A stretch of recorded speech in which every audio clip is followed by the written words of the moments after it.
Alright, so I think I'm recording now, or at least I hope that I am. We're studying skill packet 5, which is exponential and logarithmic functions.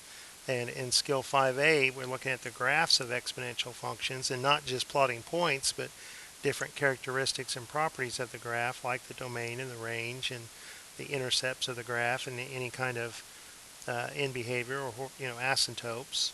So it relies very heavily these later problems on skill packet number 2, which was our function transformations, shifts to the left and right and up and down and reflections and compressions, whether it's horizontal or vertical.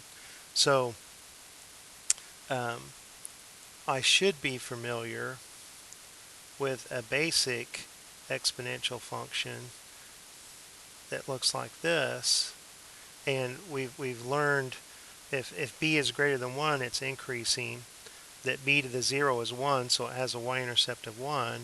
So the remarks about b to the x would be the same as e to the x, because that e is a number that's bigger than 1, 2.718, and so on. It's an irrational number.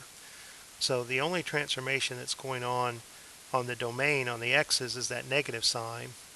So that negative sign, what kind of effect does it have on the graph? Well, it's a reflection across the y-axis. So it's making this, rather than be an increasing function, it's making it be a decreasing function. Now the intercept is still 1. And the horizontal asymptote hasn't changed.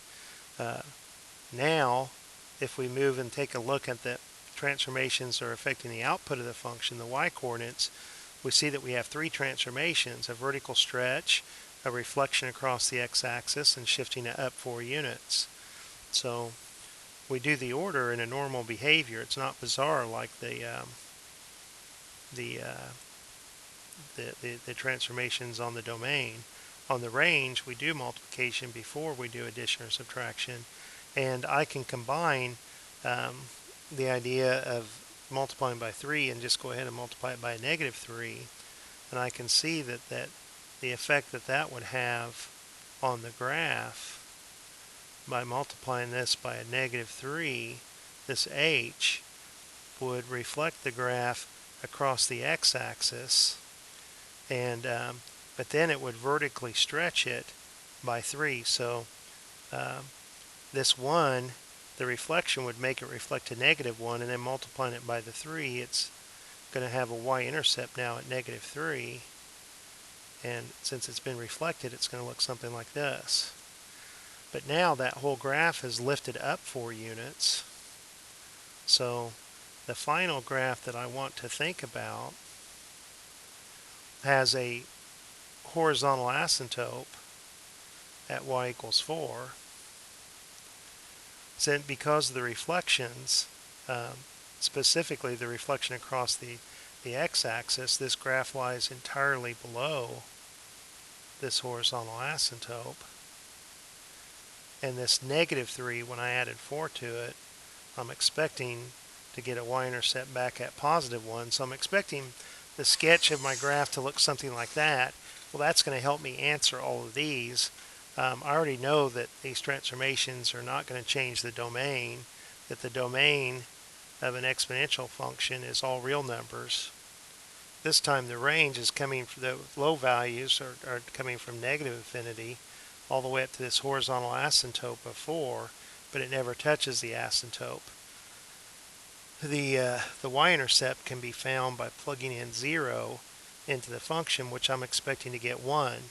So we've got this negative 3 that's being multiplied by e to the opposite of x. Well, x is 0, and then plus 4. So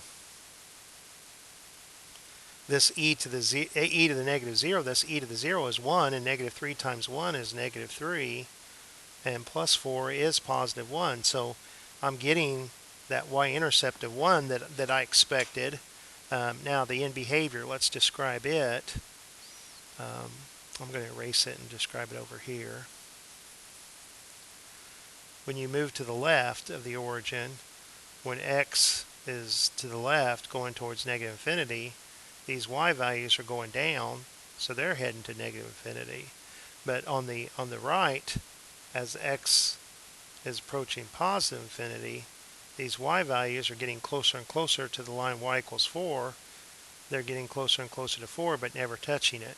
So there's our answer for number 20. I hope that helps, and I'll talk to you later. Bye.